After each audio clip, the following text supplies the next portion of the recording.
Chairman, you can start the meeting. Thank you. Thank you very much.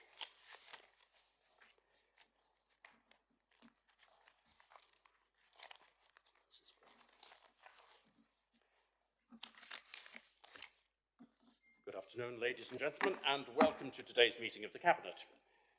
During the live broadcast, members and officers and the chairman are requested to ensure that mobile phones are placed in silent mode and that microphones are switched off whilst not in use. Would member services please report any apologies for absence? We've had apologies from Councillor Mrs Laws. Thank you. Thank you very much. Agenda item 2, we're being asked to approve the public minutes, which are on pages 3 to 6 of the agenda pack, as being a correct record of the meeting which took place on the 20th of November 2023. May I ask any member who does not agree with the minutes to indicate that now, please? I see no objection to the proposal to approve the minutes as a correct record of the meeting, so they are now agreed. Carol, would you like me to sign them now?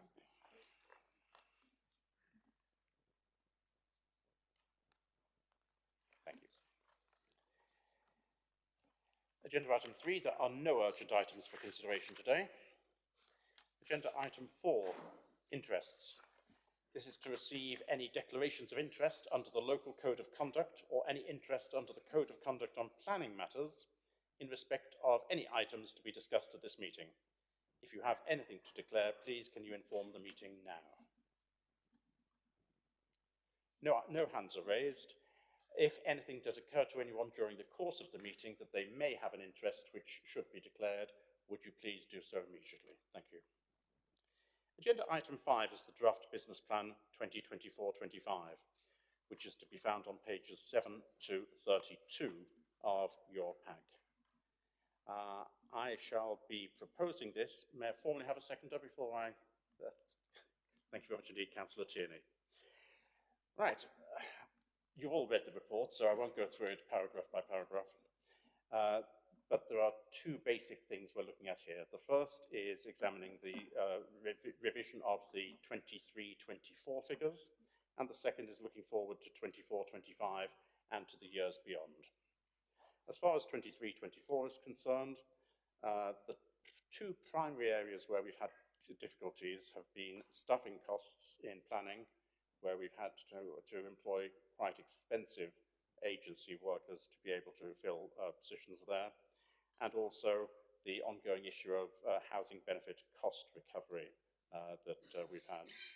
And that generally reflects the difficulty which we've had and which other councils have had right across the country in dealing with the volume of homelessness that there has been and the amount of statutory obligation which has fallen on a council. Oh, I do apologise. I've just been informed, and I saw some puzzle faces that I'm actually doing the wrong agenda item. I do apologise. I'm just so enthusiastic to get onto the budget. You know what I'm like. Steve, would you care to introduce the item on the business plan? Thank you, Chairman. Yeah, I'll be happy to. The draft business plan 24-25 sets out our priorities that we aim to deliver over the next 12 months, identifying the key challenges and opportunities for Fenland. Its structure outlines our key corporate priorities, including communities, environment, economy and quality organisation, and additional cross-cutting transformation agenda, Council for the Future section.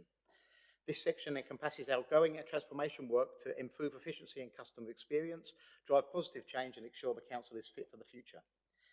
Despite massive changes that we all know over the last few years and an ever-evolving landscape of public service, no other principal council in the country has a better record for keeping council tax down for its residents than Fenland. Almost every other principal council has raised its council tax over the past 6 years, and of the few which haven't raised their council tax, none can match Fenland's 2% reduction in that period, one I think we should be proud of. Fulfilling the mandate on council tax on which the ruling group has been elected, councillors believe that the burden of providing cost-efficient services should fall on the council itself a long way before it falls on our residents. A task and finish group set up from members of the ONS panel have reviewed the current performance indicators, and the purpose of the review was to ensure the performance indicators enhance the council's corporate priorities and are both measurable and achievable. The group recommended that priorities and sub-priorities that Fenland District Council have direct control over should be monitored by an associated performance indicator, And also, priorities and sub-priorities that partner organisations directly control should be monitored by periodic updates, including in future portfolio holder briefings when they're available. The public will be invited to comment on this and the draft business plan 24-25 between the 2nd of January and the 4th of February 2024. And feedback from that will be incorporated into the final version of the business plan that will be considered by Cabinet and Council on the 26th of February 2024. The recommendations are that the Cabinet consider the recommendations of the Task and Finish Group outlined in Appendix 1 and included in the draft business plan 24-25, and 2, for the Cabinet to approve the draft business plan 24-25 for public consultation. Thank you. Thank you very much indeed, Steve. And I will add to that that I'm very grateful for the work that you've put in and the work that officers have put in producing this business plan. And it is, every single year it becomes easier to read, and it becomes a more accessible document, not merely for councillors, but also, most importantly, for our residents. So I'm very grateful that the format continues to improve and the language continues to be made simpler. Steve. So I say it every year, I'll say it again, I really don't need to do much anymore. Officers have absolutely got a handle on it. It is getting better each year, and I also commend them. Thank you. Thank you for that. The agenda item, even though I didn't know which one it was, but the agenda item has been proposed and seconded. Would any members care to comment or ask questions, please, on this item? Councillor Scantlin. Thank you very much, Chairman. I'd like to comment on, during the last administration, I was the Vice Chairman of ONS, and we instigated the Task and Finish groups. I'm glad to see that the current administration on overview and scrutiny also continued the Task and Finish and actually finished it, and we're grateful for the input that the officers had into that sessions that we had with them. They were very, very informative, and it went forward, and I'm glad to see the results of it now paying dividends. Thank you very much, Alex. I'm sure that you will agree with me that the value of O&S is very much underrated by the public as a whole. It's largely invisible to them.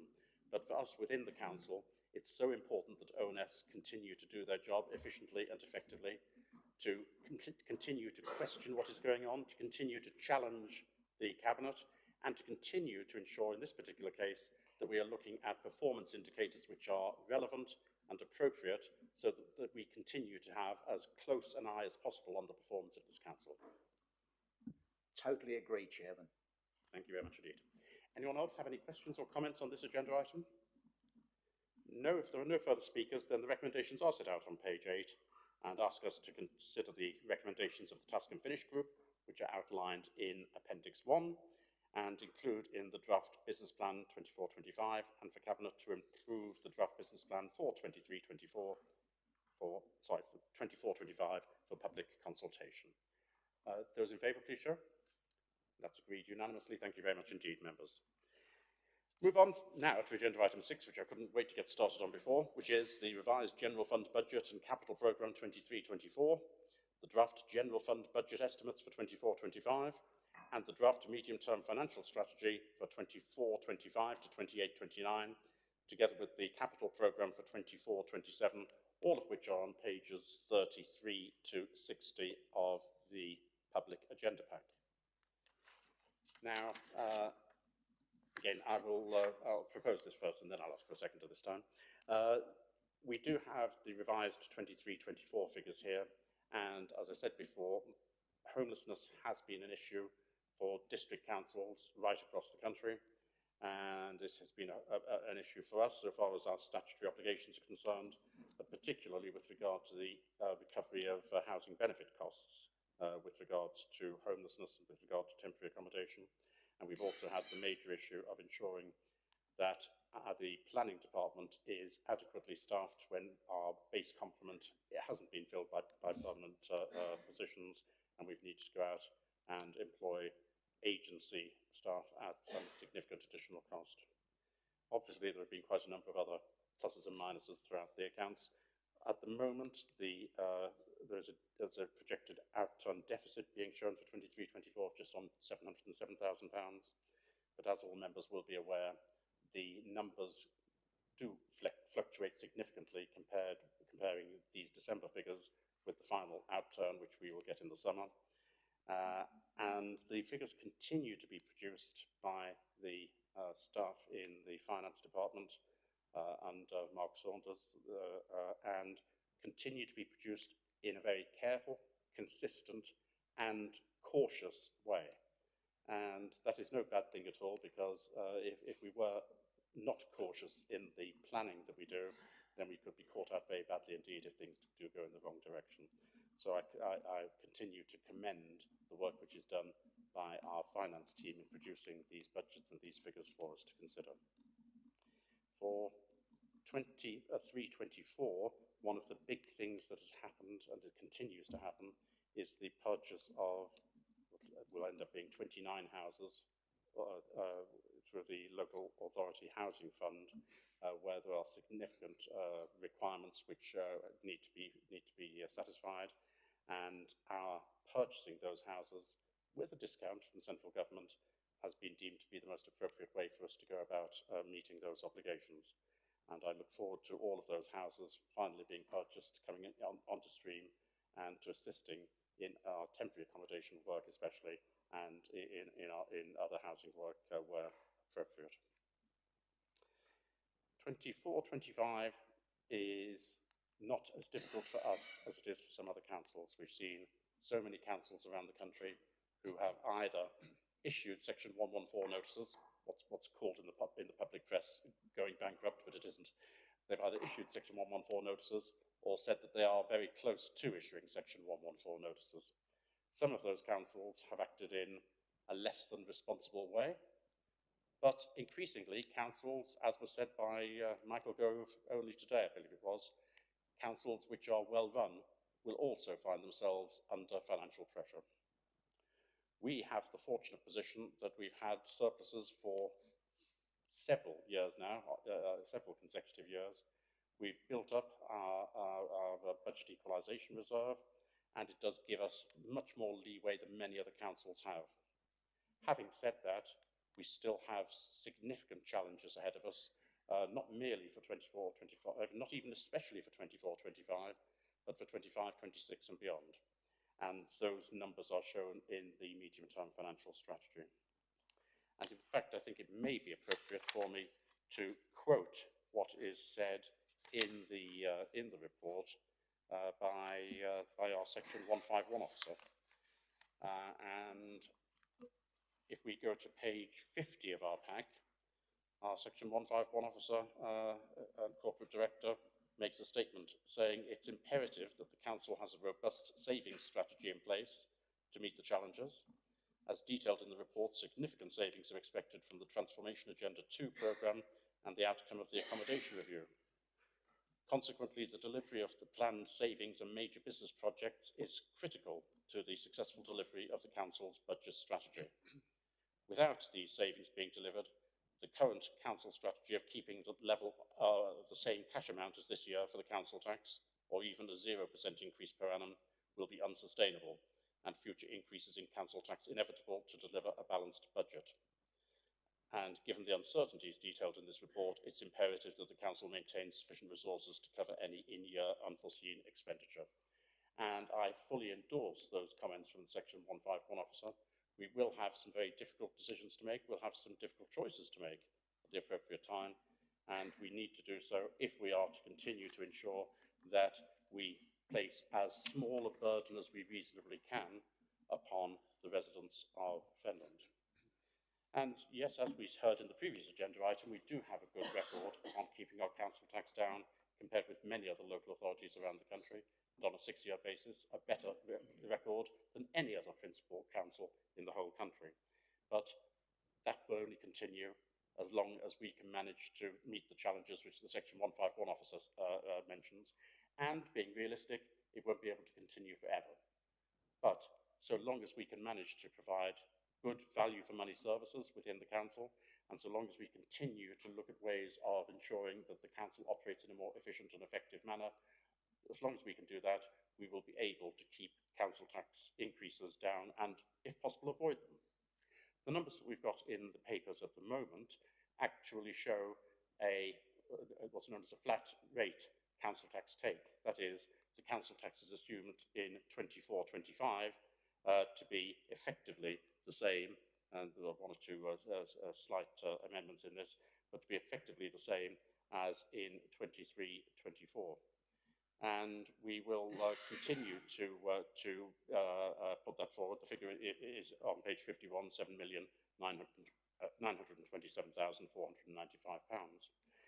Now, we will continue to show that both in the budget for the forthcoming year and in the medium-term financial strategy.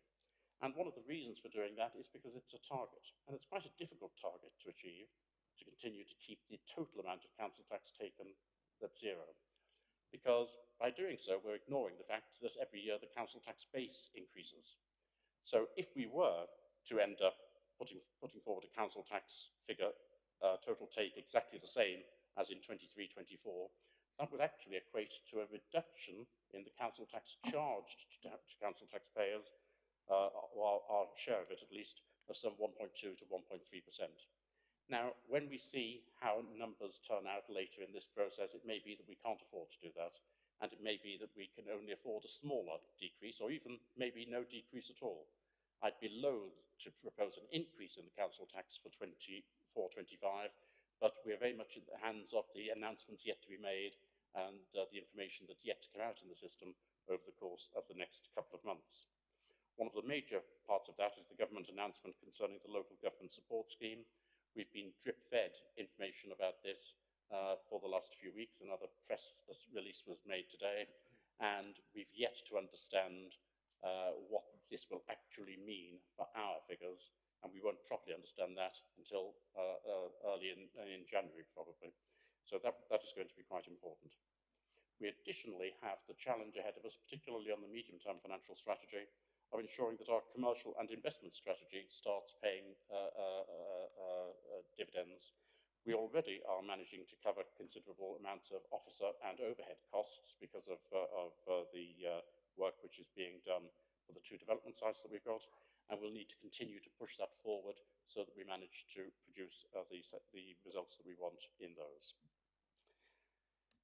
I think that's enough of a summary. What we are being asked to do here is to agree the revised general fund budget and capital programme for 23-24, and to agree to put out for consultation the draft general fund budget estimates for 24-25, the draft medium-term financial strategy for 24-25 to 28-29, and the capital programme for 24 to 27.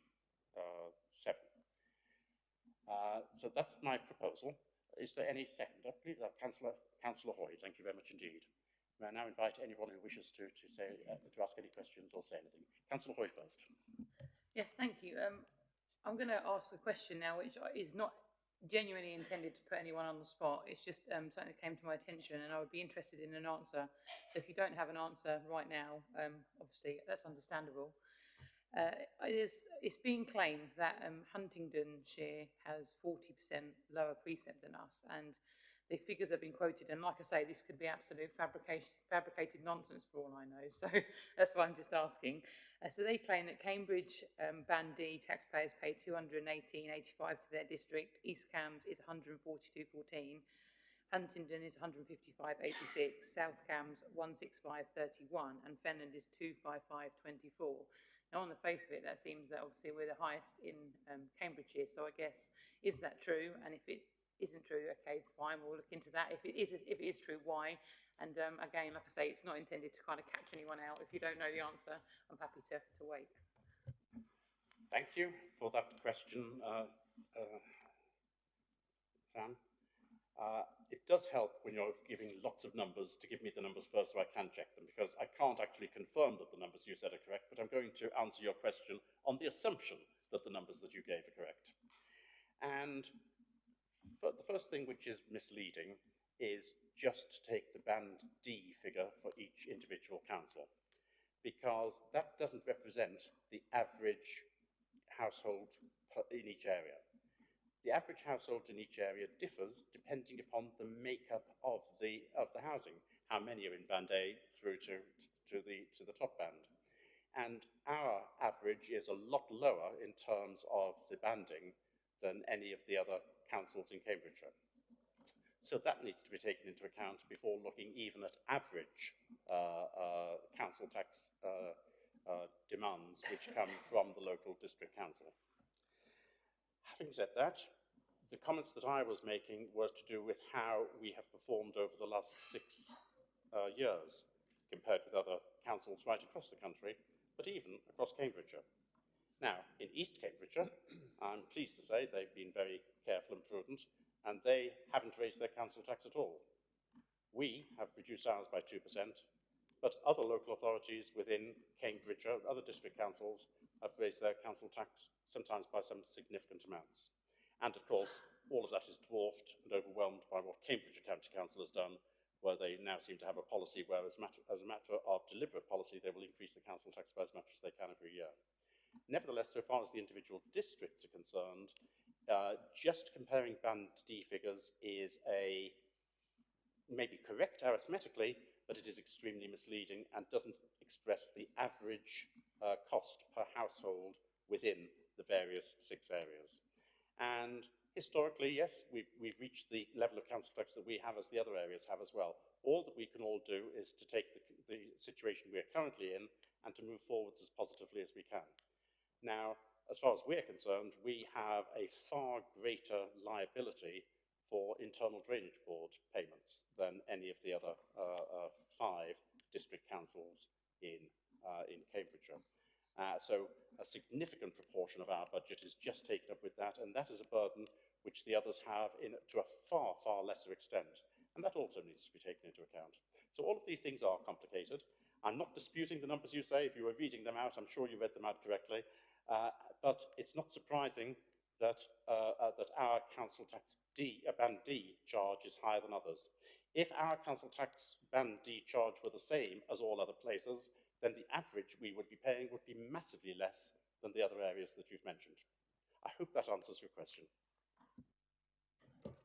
Yeah, no, really helpful that you've been able to give that answer, and it is really useful actually, and does make a lot of sense. But I suppose I think that's something that we all need to look forward for when the budget process is coming up, and from a communications point of view, I suppose, because the person that has put these figures out, although they are potentially accurate figures, they certainly weren't putting them out to be in a supportive way. The point they were trying to make was Fenland has the highest level of council tax and we're charging some £50 or £60 per person more.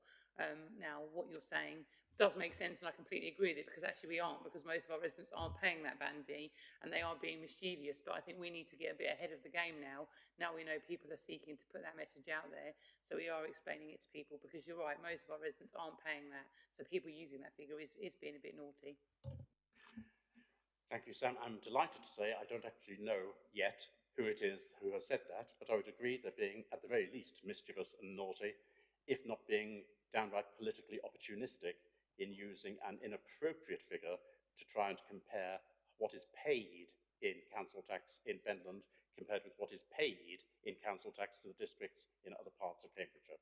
So thank you very much indeed for bringing that to my attention. I think you are correct that we do need to have some communication strategy on this to make sure that misinformation which is supplied, or rather misleading information which is supplied, is properly counted. So thank you for that. Are there any other questions or comments on this item on the agenda? Councillor Mrs. French. Thank you. Also, congratulations to your officers and yourself, Chairman. This time of year, it's always very, very difficult to come up with figures. But I do question one. I'm not complaining, but I'm questioning number 17, West End Park mooring. Now, that's been out of action for 4.5 years, and I have been chasing it repeatedly. But I am just amazed at how that has gone up to 155,000 when the original was something like 45. So I really would question that figure. Thank you for that. I'm sure officers have taken note of that particular challenge, and we will, of course, need to look at the whole of the capital programme to see what is appropriate and what is not. We have to make sure that our capital programme doesn't overwhelm the revenue side, and that does mean that we're going to have to make some quite difficult decisions over the course of time. One of the things which has happened is that as projects have come towards being on top of the list for the capital programme, that we're finding that the costs involved are far greater than might have been estimated 2, 3 or 4 years ago. And I think we're all aware of how capital costs have increased over that period of time. And that just makes the decisions that we're going to have to make all the harder, but we're going to have to make those decisions. But I thank you for bringing that one particular item to our attention, and I'm quite sure that officers will take that away and will give advice to us before our next meeting. But just come back. The original price that we had was at the beginning of this year, last year, not 4 or 5 years ago. So that's why I question it now. Thank you very much. I'm sure that we will get information from officers. It's extremely helpful to have challenges like that, but it's also a real eye-opener for us all not to assume that figures that we've been given are necessarily going to be the ones which we end up with on capital programs. We've had our fingers burnt a little bit on 1 or 2 capital agenda items over the course of the last 18 months, and some practices have changed within the senior management team to try to make sure that we have a much tighter control so far as capital expenditure is concerned and capital programs are concerned. But part of that process is also what we do at the budget stage, so I'm really grateful for the comments that you've made. Are there any other comments or questions on this item? Good. There are no further speakers. So the recommendations, which are on page 34, are asking us to approve the draft budget proposals for 24-25 for consultation, and also the proposed capital programme for 24-27, and to approve the revised general fund budget and revised capital programme for 23-4. Those in favour, please show. And that's agreed unanimously. Thank you very much indeed, members. Agenda item 7 is the Open Spaces Play Areas Capital Investment Policy, pages 61 to 70 of this agenda. I'll now ask Councillor Murphy to propose this report. Thank you, Mr. Chairman. This paper is slightly amended from the one agreed and passed at the last Cabinet meeting, and it is to update on the previous investments plan and highlight the needs of based investment programme for the following 5 years. The amendments are that 1 or 2 words have been changed, such as consolidate, improve, replacement. Also, areas should be prioritised and look into the S106 agreements to cover the cost of the projects. When the play area is improved, consideration is to be taken for disabled users. Local members have no input into virtual meetings will now take place for the town councils they to discuss what they want and how the money is spent in their areas. The council will not maintain or repair third-party plan-owned play areas. FDC will not adopt any play area in the future with development required, but put in maintenance plans with a third-party contractor. This is FDC's current practice. In this report, the table and comments list on our existing stock condition and anticipated replacement dates, but this may change with heavy usage and vandalism, which will invariably reduce the lifespan. As I said, this paper has been tweaked, the original past report, so now I would like to recommend that we approve these alterations. Thank you. Thank you very much indeed, Pete. I'll be happy to second this, and I'll emphasise what we have in the preamble. I think I'll actually read a bit of it out because it's important. We are in paragraph 3.3, in recommendation 3.3, we are noting the changes regarding St Paul's Drive and Willey Terrace in Chatteris, Pinewood Avenue in Whittlesea, and Malt Drive, Westwood Avenue and Burcroft Road in Wisbech. But apart from that, in paragraph 2.12, we're saying that other than those items, in making decisions on the schemes of proposed replacements, or for that matter improvements or consolidation, the view of the district councillors of the town concerned will be taken into account. we will convene virtual meetings of the relevant councillors within the next 6 months for each of the towns to consider any alternative utilisation within their town of the capital and revenue resources which are currently anticipated to be available for play areas in that town. And once those views are known, a further report shall be presented to Cabinet. Thank you. Are there any comments that any members would care to make? Councillor Hoy. Thank you. Just a few comments really. First is to say, just thank you to the team for all they've done with the parks, in which a lot of them are looking really good, particularly the new play area in the park. It's really, really well used. Obviously, perhaps less so now it's raining, but in the summer it was really well used. Just a little bit of, on page 69, on the Wisbech area, they talk about Burkoff Road. One of the paragraphs is a little bit contradictory because it talks about replacement or removal, and then it says it will be removed.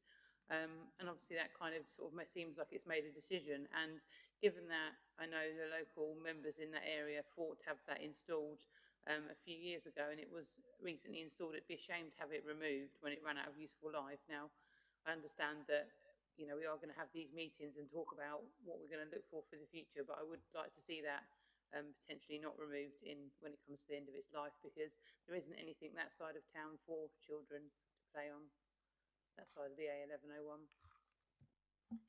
Thank you for that, Sam. That's extremely helpful. And yes, there is some contradiction within that. And I do also notice now Copperfields Road is mentioned. If you're kind enough to mention that, I don't think there's a Copperfields Road, is there? But it's exactly those things which this new policy of having discussions with the members in each individual town, the district council members in each individual town, is meant to address. So fully understand the points that you're making, and I'm sure that you'll find other supporters within the town to put that forwards. But it is now realised that we cannot carry forward all of the plans and all of the options that we've got in each individual town for our play areas without getting the support and the input from the members within those towns. It must be emphasised that the provision of play areas is not a statutory service. It's one which we have no statutory duty to provide at all. And there are many councils around the country which have now completely stopped replacing or renewing any play areas because they've got to the stage where they can't finance anything which isn't a statutory service. We are fortunate to be in a position where we're not going to have to say that, but still some choices will need to be made, and it's completely appropriate that local members have some input into that, which previously hadn't been the case. Any other comments from members? Councillor Miscandlin first, then Councillor Mrs French. Councillor Miscandlin. Thank you, Chairman. On the consultation with local members, we know it hasn't been taking place. I'm glad to see now that should there be any issues with play equipment in a specific ward, that the members are now consulted with it. We've had an incident recently in Coates. I actually knew about the meeting at 10 o'clock the morning of the meeting at 2 o'clock in the afternoon. A little bit more forewarning would have been better, but that's now hopefully being resolved. And I would like to see the same procedure, not such short notice for other areas where the councillors are informed that there is an issue and we need to go and have a look at it, because input from the local councillors is paramount. Thank you for that, Councillor Miscandlin. And you're entirely correct. There has been insufficient involvement of local ward members for the play areas within their local ward. I'm well aware of the particular one that you're talking about, the particular play area, since, as you're well aware, I'm the ward councillor for that area as well. So I'm very well aware of what you're talking about. And I fully agree that it's not, what we've done in the past just hasn't been sufficient. So involvement of local members in their individual wards for local play areas and involvement within towns to make choices and priorities will be absolutely essential. Councillor Mrs French. Thank you. Yes, I welcome this change, that local members will be informed. But we'd like just to point out, you might not know the answer, Councillor Murphy, but can you find out for me what is happening with the handover of the top of West End Park, which should have been handed over to FDC more than 18 months ago. I understand there was a problem with the footpath, which I was informed last week that it's been done, and there's a hold up with legal, and I don't know whether it's legal FDC or legal on the third party. So it would be welcome to find out, because it is a beautiful section of park that is going to be handed over, and it is already been excuse me, it is already being used, which really it shouldn't be until it's handed over. And there is a very large income 10-year maintenance coming with that as well, which I believe is about £100,000. So I really think you should be chasing that so we can get the monies in the bank on that one. Looking at the future Goal Road, I'm not sure if you have been made aware, there's a massive flooding at Goal Road, Sycamore and Ellingham Avenue.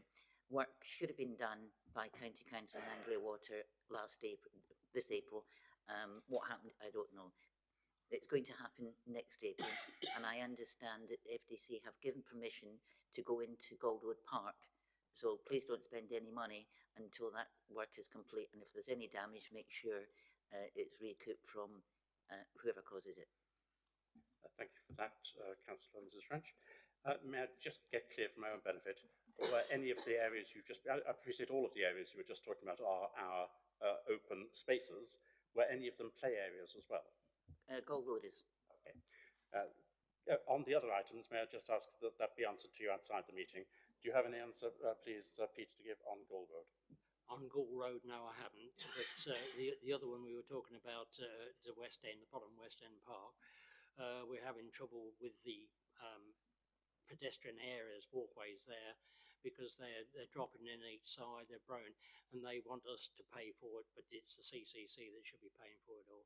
And it's quite a long stretch of path that is dropping out, and we should not be taking over that, because it will cost us a fortune to take it over. So that's probably why it's still in the balance of whether we do or not. Thank you for that, Councillor Mr French. Thank you for that, Councillor Murphy. I do want to concentrate on the play areas rather than open spaces. So would you be kind enough to take that item outside this meeting, please? Thank you very much. Oh, yes, certainly. Susan.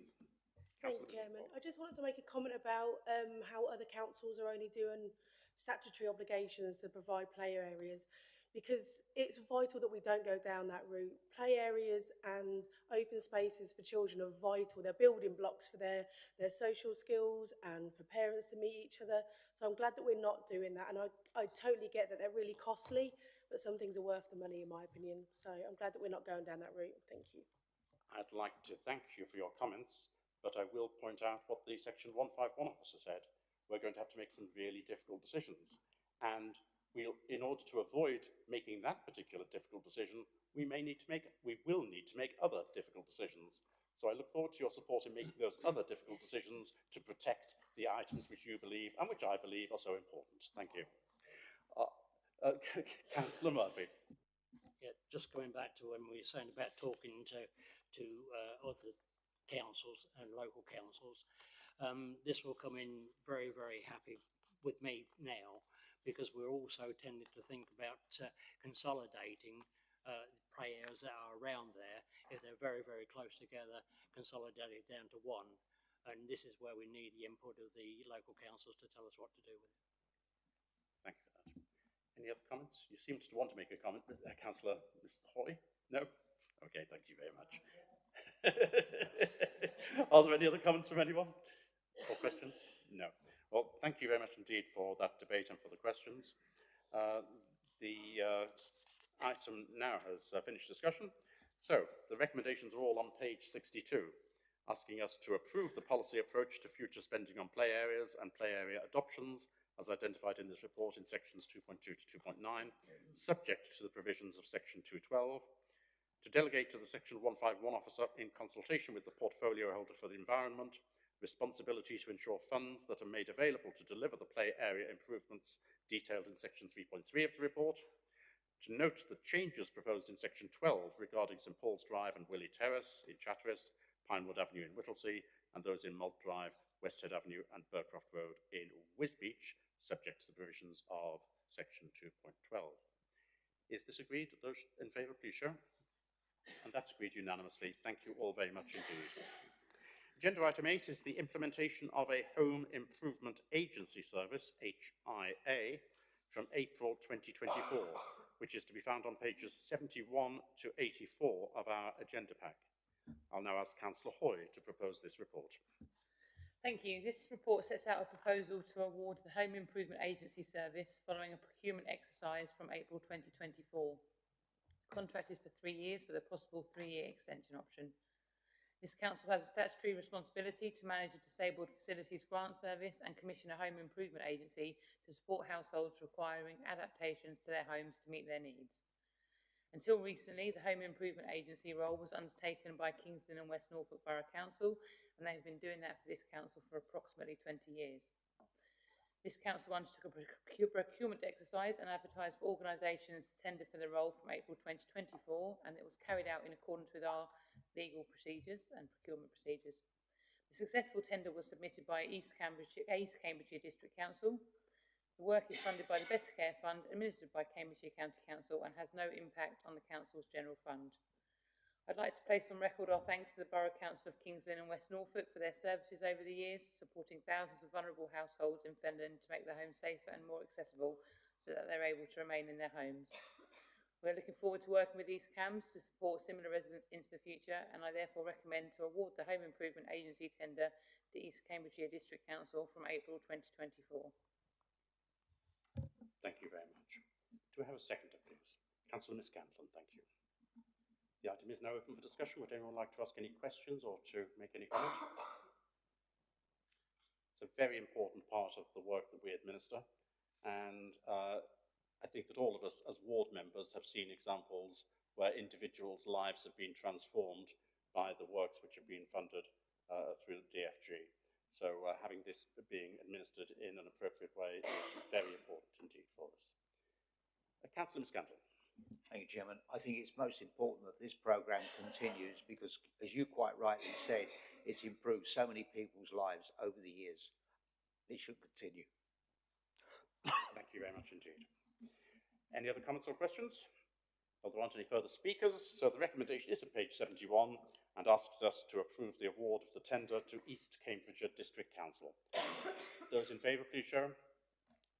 And that is agreed unanimously. Thank you very much indeed, members. Item 9 on the agenda is property, assets and major projects, on and off-street parking enforcement update, and the paper is on pages 85 to 96 of our agenda pack. I'll now ask Councillor Mrs French to propose this report. Thank you, Chairman. The purpose of this Cabinet report is to provide members with an update on the progress made so far by FDC and County Council officers in respect of civil parking enforcement implementation work. The background of it: for details, information relating to CPE works referred should be made to the previous FDC Cabinet update report dated 17th of July 2023. There are many elements that are fundamental to the implementation of CCP. These have been outlined within the update report and currently delivery time and budget shortfall.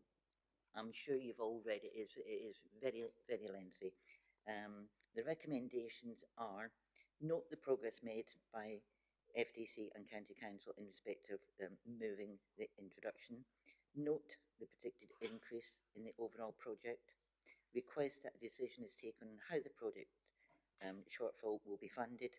That members, officers, CPE project team meet to discuss, agree the agency agreement and flag the areas. It is very, very frustrating. We have been working on this in 2019. In between years, we've had COVID. Unfortunately, it's very, very frustrating going to County Council and not getting anywhere. South Cams were last to the party, but they're now implementing it. And it's really frustrating that we're no further forward, and the amount of money increase is more than doubled. So I leave it to you. Thank you, Councillor French. I'm happy to second that. Any speakers? Councillor Miss Hoy. Yeah, just you've probably seen it as well. Councillor French, but I received the Highways and Transport update as County Councillor the other day, and I was interested to see that they were saying civil parking enforcement is going to come to Fenland in February, as in 2 months' time, and that they thought the costs were have been negotiated. So I think their H&T update is slightly different from our understanding of the situation. So I think they're being perhaps a bit not secretive with members, but perhaps a bit over enthusiastic, shall I say, with members. Thank you, Sam. I'm disappointed, Sam, that you are less sceptical of some of the reports which come out of County Council. And we should, from experience, realise that you always need to look at these things 2 or 3 times to ensure that reality is really being reflected. And what Councillor French said is true. We have some issues which clearly haven't yet been resolved, which are absolutely fundamental to the working of any scheme such as this. And we're not going to be in a position to move forwards unless, at the very minimum, the lines and signs, once they are upgraded to where they should be, are actually going to be maintained by the County Council. If we don't have that, we won't be able to enforce legally. And that is one of the areas, it's the most important area, that's one of the areas the County Council won't give any guarantee about. It is an absolutely abysmal position to be in. But let us hope that County Council do see sense one way or another as soon as possible.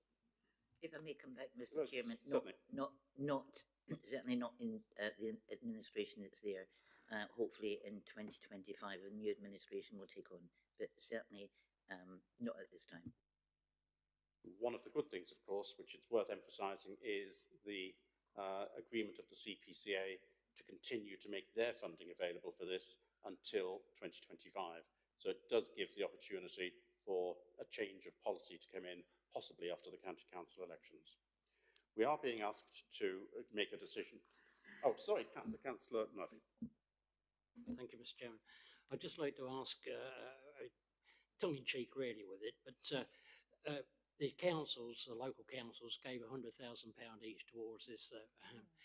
If this doesn't happen, do we get the £100,000 back, the local councils? Because we can certainly do with it, well, other things to do with that sort of money. And if we do we get any interest on it? Thank you, Councillor Murphy. The 100,000 that you were talking about, in fact, relates to £100,000 per town from the Market Towns Fund, which came from the CPCA and ultimately is government money. And it is good that we did get the agreement of the combined authority that this could be held over until 2025, when it's possible, with a change of administration at County Council, that we may be able to move forwards. If we are unable to move forwards, then of course what happens may depend upon what happens in the mayoral election in 2025. So that may have a significant impact on whether that 100,000 will be made available for other projects within the 4 towns, or will be subsumed by the combined authority. But I believe, regardless of the result of any elections anywhere, the prospect of getting interest on that money is very wishful thinking. Any other comments or questions on this issue? No. As I was about to say, we are asked in the 3rd recommendation to make a decision on how the project shortfall will be funded. Well, it's a little bit theoretical at the moment, it has to be said. So what I would like your agreement on is that one or more of our reserves should be used for that, subject to the agreement of the Section 151 officer and the portfolio holder for finance. So we will, whilst it's not definitive, it will at least be a line in the sand saying it is our intention to go forwards with this if at all possible, if that's acceptable to members. Right, so there are no further speakers. The recommendations are at page 85. It asks that we note progress made to date by FDC and CCC in relation to moving the implementation of CPE forward, that we note the predicted increase in the overall project delivery cost, and delegates to the leader and deputy leader the ability to identify, take advice on, as necessary, and negotiate the red flag issues arising from the draft agency and service level agreements, and to report back to Cabinet if agreement cannot be reached, and that we fund the project shortfall through one or more of our reserves, subject to the agreement of the Section 151 officer and the portfolio holder for finance. Those in favour, please show. That's agreed unanimously. Thank you very much indeed, members. Right, agenda item 10, which is on pages 97 to 98 of our pack, is the Wisbech High Street update. And I'd like to invite Councillor Seaton to propose this report. Thank you, Chairman. This is the monthly update report on High Street, Wisbech. 1112 High Street, Wisbech update. Our consultant has submitted a report to the Council regarding the potential options for 1112 High Street, as required by the National Lottery Heritage Fund. As this report was only received last week, we are not discussing it today, but I will ensure that it is covered in my next Cabinet update in the new year. 24 High Street progress after a 2-week break in piling work has resumed on site. This puts us behind schedule, but there is every chance of catching this time up in the coming 9 months of the construction project. There were a total of 42 piles to be sunk for number 24, and we have around 10 left to complete. Once piling is complete, the next phase is the ground floor slab, with work then progressing above ground. This is a challenging project despite its small footprint, but progress continues to be made. NLHF High Street project, the final shop front improvement in High Street, has also progressed in the past few weeks. The Evanston shop and adjacent shop front works are underway. And the recommendation is for Cabinet to note the current position in relation to 24 High Street construction project in the Wisbech High Street, and notes information regarding the property at 1112 High Street. Thank you, Chair. Thank you, Councillor Seaton. Do I have a seconder, please, for that report? Councillor Missoy, thank you. Right, open this up for questions or comments. Councillor Missoy first. Sam. Yeah, a little bit of a worry in the statement on page 97 of the report. It says, at the time of writing, any delay is unknown, nor the cost of any piling revision. And that's, yeah, just very worrying. No time, no cost. It's very worrying. Councillor Seaton? Yeah, on the piling, we are hoping that after discussions with the construction teams, that whilst we can't guarantee it, that we're not going to get involved in additional cost over and above. But it is worrying. It is an extremely difficult development that we're trying to do there, and there was problems with the possibility of buildings either side being affected by the piling. However, they've had laser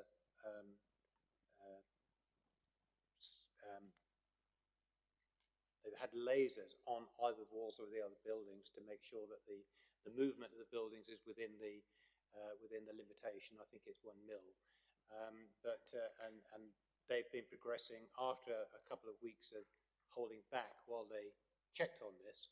They're now full flow again. So hopefully, we are moving in the right direction. Thank you. Sam? Any other comments or questions from anyone? Fine. Then the recommendation is on page 97 and asks the Cabinet to note the current position in relation to the 24 High Street construction project in Wisbech High Street, and notes information regarding the property at 11 to 12 High Street. Is this agreed by members? Those in favour, please show. And that's agreed unanimously. Thank you very much indeed. Agenda item 11 is the draft 6-month forward plan, which is on pages 99 to 100 of your agenda pack. Are there any questions or comments on this? None. Thank you very much indeed. The forward plan is therefore noted for information. Agenda item 12, there are no urgent items. And then the next item is agenda item 13. But the next item on the agenda, which can be found on, can be found in the confidential agenda pack, contains some confidential items. The report has not been published with the agenda on the basis that it should be exempt from publication and public debate. On that basis, it's necessary to consider whether to move to exempt session and exclude the press and public from this part of the debate.